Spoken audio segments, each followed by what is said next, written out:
What's going on, folks? Simulation for the Nation here, and today, are the modern classics really back? Let's find out.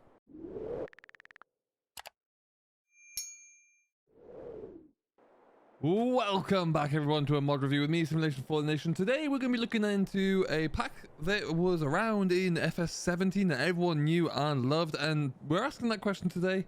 Are they back again for FS22? We're talking about the Modern Classics pack, originally by Matt XJS. They've been converted and hosted on King's Mods by Mato, and we're going to look into see if they are actually back. Now, from a quick glance there, they don't look too bad. Textures are looking relatively good.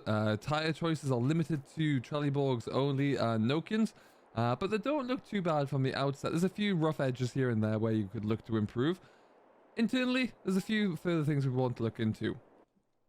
As we sit inside the fast track here, for example, there you can see the textures, they do look like they've been converted through, but they don't look like a bad convert, which is always a good start. So that's pretty good. It all really depends at this point what you actually like to look for inside your game and how you like to play the game. As we start up this fast track, you get a light on from somewhere. You can hear the engine sounds fairly good as we turn our lights on. Lights are all good as well. Internally, though, it does leave you wanting a little bit more. Animations are limited to the pedals in most instances, the throttle there. A change of direction, there is no forward or reverse. Animation on the gear stick is not there yet either, but that might be something that's coming in a secondary version. This is right now just the beta version, which is on King Mods. Link for it will be in the description down below if you are on PC. But ultimately, it's a good start. Some of the dials working there, but we just need to see that little bit of extra work. Want to be able to see this actually gets fine-tuned and dialed in, just that little bit extra there, really. But it's nice to see the older fast track come back in. I think a lot of us really did enjoy using this one. And from the outside, like I say, it doesn't look too bad at all. You can fit GPS onto here as well, should you really like to. But yeah, just nice to see the old beast back. It really, really is. One thing I did notice as well, for example, is that the machines have the incorrect icons. I think that must be a script issue with the mod desk, where they don't actually show up as tractors in the menu there, but that's fine. As you come back through to the case 5150, much as again is the same.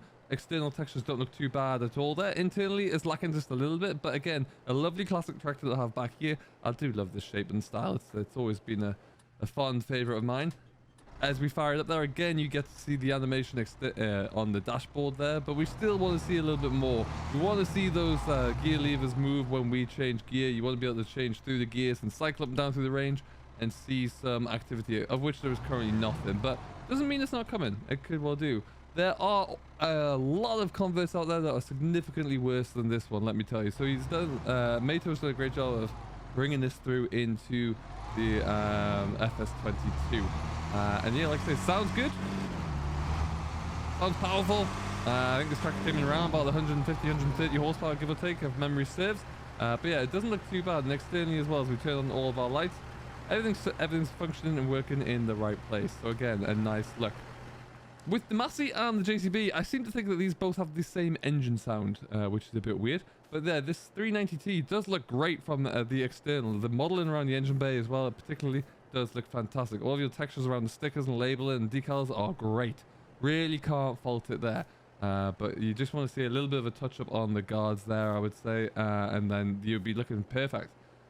Same thing goes for the JCB. Just a little bit of a brush up here and there. The JCB is wanting a little bit more on the internal textures, but then this was quite a sparse looking carbon interior anyway. So, but again, when you start up here, you really want to see levers move when you're moving the boom, and you want to see your forward reverse shuttle functioning as well.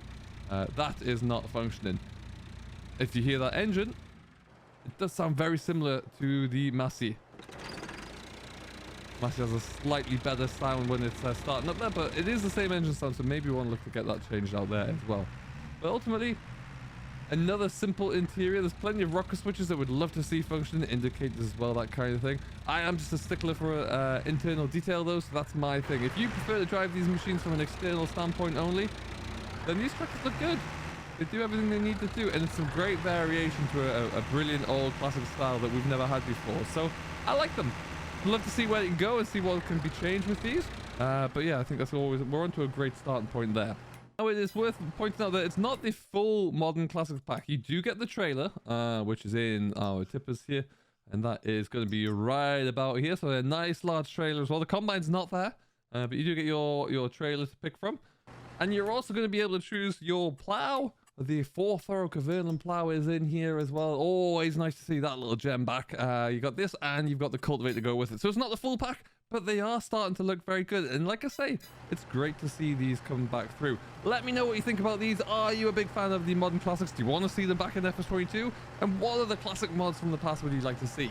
I'm going to leave this here. Thank you very much for watching. I've been Simulation for the Nation. If you have enjoyed it, don't forget to give it a thumbs up. Subscribe for more. We'll see you in the next one.